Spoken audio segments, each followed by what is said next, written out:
Hello survivors and welcome to another Walking Dead Road to Survival video, and in this video we're going to be taking a look at the League's Season 11 Season Store, going through each of the individual things that you can buy and working out what is worthwhile actually purchasing and what is worth avoiding. So in the Season Store now, and as you can see we have got a fully updated Season Store. There was a little bit of delay on some of the items just due to some issues, and it looks full now. The 6 items that were advertised are in here. We're going to start from right to left as usual. Baseball caps and Letterman jackets. These items are used to upgrade your exclusive characters from leagues, be it your S-class characters like last season's Ivanova. If you still have her and you still need to upgrade her, you do need these items. And of course, now we've got Jason this season. The way you get Jason is going to be different. He's not going to be in the store itself. It is going to be based on your progression within leagues.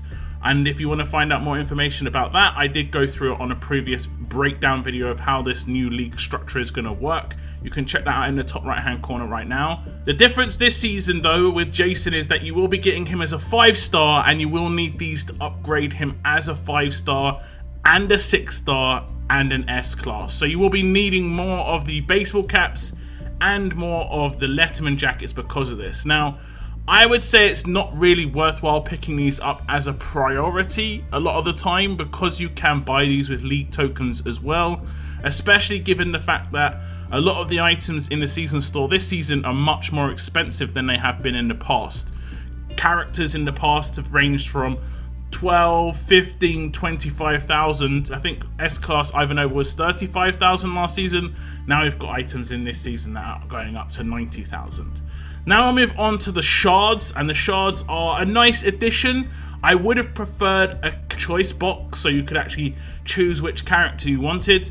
There are 2 characters that are going to be added to this season, and it is going to be Princess as the first character, and for 5,000 season tokens you can get 500 cards up to 2,500. I would say she should be a priority pickup in this season store, just because she is a great character. If you have her already, then you can maybe stand off. However, you could potentially want to go for your second princess. That I do see a lot of people going for a second princess, and this is giving you a 25% head start on that second princess. You can obviously sit out to the end of the season just to decide what you're going to do, but Princess is a great character. No matter where you are in the game, if you do not have Princess, I would definitely pick up these cards. If you are brand new in the game, I would say this is the best thing you can get in this season store. You will be able to get yourself a 5-star Ascendable Princess, then be able to get her into a 6-star, and even as a 6-star she is extremely useful. The second character is Tiffany, and again this is why I was kind of hoping there would be a choice box come in here, just because I would actually prefer some characters that are available in the daily crates over Tiffany. Heng Yen, Lao Po, characters that I have got a bit more progression on. Tiffany is a run-of-the-mill character. She definitely has her use, but she takes up a slot in a 5-man team on an attack team. You either don't need her or she can potentially get stunned herself. Going up against Mercer teams, her active is a cleanse for the first turn, very useful, but there's too much RNG involved here. She takes up a slot like I said before, and personally I'd kind of not bother. I think picking up the shards, however, is always a good idea. Boosting your roster as much as possible is always nice. If you're a veteran, it actually could be decent to pick up Tiffany, just because you're going to boost the amount of cards that you've got for a character. You could potentially get an S-class, and you never know what kind of usage she could have in the future. Different game modes that come into the game, faction assault bosses that change. There could be a faction assault boss that stuns characters, that sort of thing, and could be quite useful there. So I would say probably avoid Tiffany unless you've got an excess of season tokens. It is worth noting that the cost of the 2 character shard boxes is actually really low. You can just buy certain amounts of the boxes as well. You could say, hey, I only really want to buy 1 Tiffany or 2 Tiffany crates, or you could buy like 1 or 2 Princess just to finish off that S-class. It's definitely fine to do that. Me personally, I could potentially pick up all of these shards. I think having just as many shards as you can get your hands on is good. Even if it is my second S-class Princess, eventually I could just get a second S-class, and that's not too terrible. She is a great character, and having a second one available on the side for something like endurance arenas in the future. Now we come to like the top tier items in here, and they are going to be weapons. At first I was actually kind of excited by the prospect of there being weapons in here, because we do not really have much weapons in the game in events, that sort of thing, and when we do have them it can be quite good. We got 2 weapons. The first one's going to be Meara's violent pistol. This is the most expensive item we've ever had in the season store. It is 90,000 season tokens, which is a lot of tokens for sure, and it is a 5-star weapon. It has 30% attack, a medium bonus to AP when attacking, random AP plus attack, which means randomly giving one other team member 20% attack for 2 turns and 20% AP at the beginning of each wave. That means on a raid it will just be the very first turn and that's it, kind of like AP percentage gains, the 8% weapons. It's only going to be for the first turn. Now the last slot is like the highlight of this weapon.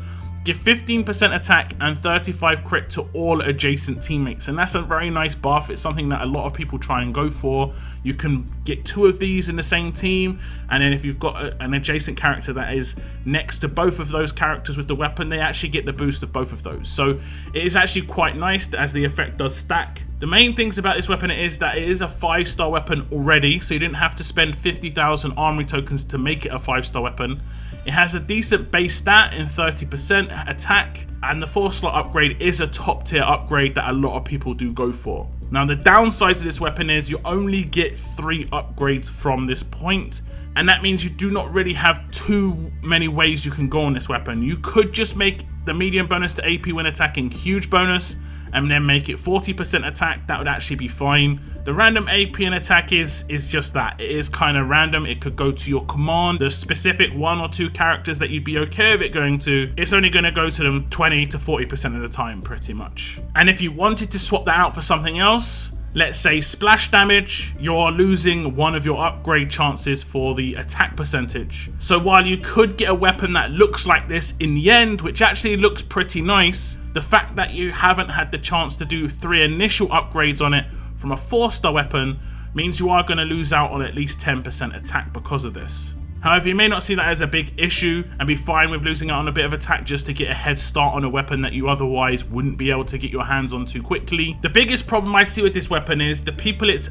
most ideal for are people who are newer to the game because they don't have access to high-level armory upgrades, or people who are, I'm doing air quotes when I say this, behind the top players. In terms of the top players are going to have weapons like this, or going to be able to get their hands on weapons like this quite easily because they've got fully unlocked armories, they have good base stat 4-star weapons, they maybe have a lot of armory tokens so they can upgrade weapons as they wish, and they could get their hands on this weapon. It would maybe just take a little bit of time just to hopefully get the right upgrade. Now the players, like I said, who do not have the best armory upgrades available, the issue they've got is they also don't have a lot of season tokens. So 90,000 season tokens for this weapon seems like an excessive amount. We are meant to be getting more season tokens this season, but so far I haven't really seen much of an increase in the season token income from the milestones or from placement in leagues, so I'm not 100% sure how that's going to be the case. Now, while I'm not going to say this is a weapon to avoid, it is actually pretty decent. It really depends on your situation with your season tokens. There are some people out there who have hundreds of thousands of season tokens, for instance, and this will be an instant pickup just because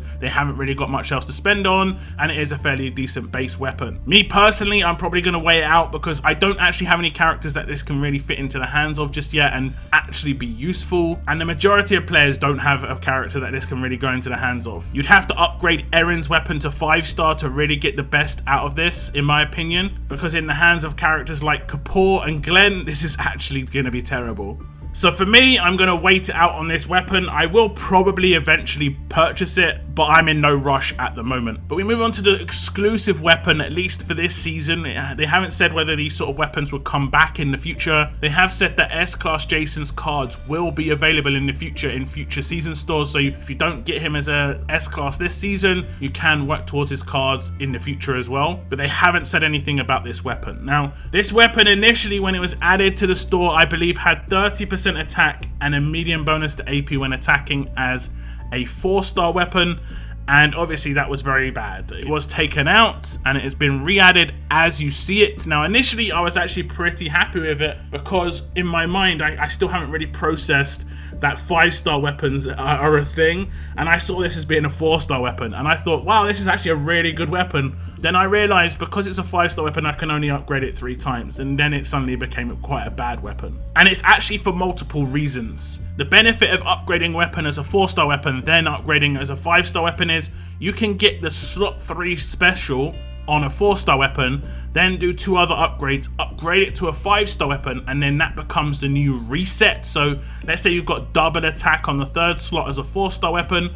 When you make it a 5-star weapon and you went for Rampage, if you didn't get Rampage the first time, you could reset that weapon and it'd still have double attack. In this case, that cannot actually happen. If you went for double attack in the 3rd slot and got it, unless you got Rampage the very first time of trying, you'd have to reset that weapon and lose double attack. So in my mind, that's a massive not worth. Considering both the 3rd and 4th slot are not really that great, I'd say probably out of the 2, I mean, they're pretty much the same if I'm honest. They just obviously just given different effects. The 3rd slot is going to help with you getting more crits, so if you've got a character that has a specialist that relies on crits, which I don't think actually exists right now for tough characters but could in the future, that would be quite useful. For instance, a Disarm or like a Guardian 2 character or a Confounding character, something like this, or maybe a new specialist that comes into the game that requires you to hit crits. That'll be actually quite useful. The 4 slot is quite nice if you're just trying to do percentage damage and hit as hard as possible, but this is only going to affect basic attacks on characters except people like Priya, and realistically you want to take advantage of Priya's rush with something like Rampage, and then if you wanted to put Rampage on this weapon you would lose that upgrade. Now unless you can really think of a unique and special way to upgrade this item, I mean, I kind of thought of something like this, but it would be quite a heavy investment for, I'm going to be honest, not really that big a deal. Again, it's only going to affect basic attacks. This weapon doesn't seem to be that great off the bat, and personally I'd say it's a huge waste of your season tokens, and this would be a massive avoid for me. If it was a 4-star weapon that started with 35% attack and a huge bonus to AP when attacking, I would say it would be an instant pickup, and that is because you could make it have double attack, upgrade that attack to 45%, upgrade it to 5-star, make it a Rampage weapon, and upgrade that attack to 55%. That's what I initially thought we'd be able to do, because like I said, my brain is still not there with 5-star weapons being an instant thing. I still think we get 6 upgrades rather than 3. So when I eventually realized, I was actually kind of disappointed, but that's the way it goes. So overall, the season store is a mixed bag. I'd say it's a mixed bag. It's basically only 4 items because I don't really count these baseball caps and Letterman jackets as items. I'd like to see more in the season stores in the future. I don't know what you could have in here. I think maybe another weapon, not just 2, especially when, you know, one of them's terrible and the other one's like a niche pickup that only certain characters actually can utilize. So I think 3 weapons being in here would be good in the future, and also maybe adjust the prices a little bit. It's ridiculous the amount of tokens that these require, especially as the income of tokens has not been boosted like it was originally announced. But of course, those are just my thoughts. Do give me your thoughts on the weapons: Jason's Fist assault rifle, Meara's violent pistol, and the 2 S-class boxes that have 5,000 cards between them. What are you going to be picking up in the Season 11 season store? That is the end of my video. Thank you very much for tuning in, and as always, keep on surviving, guys. Keep on surviving.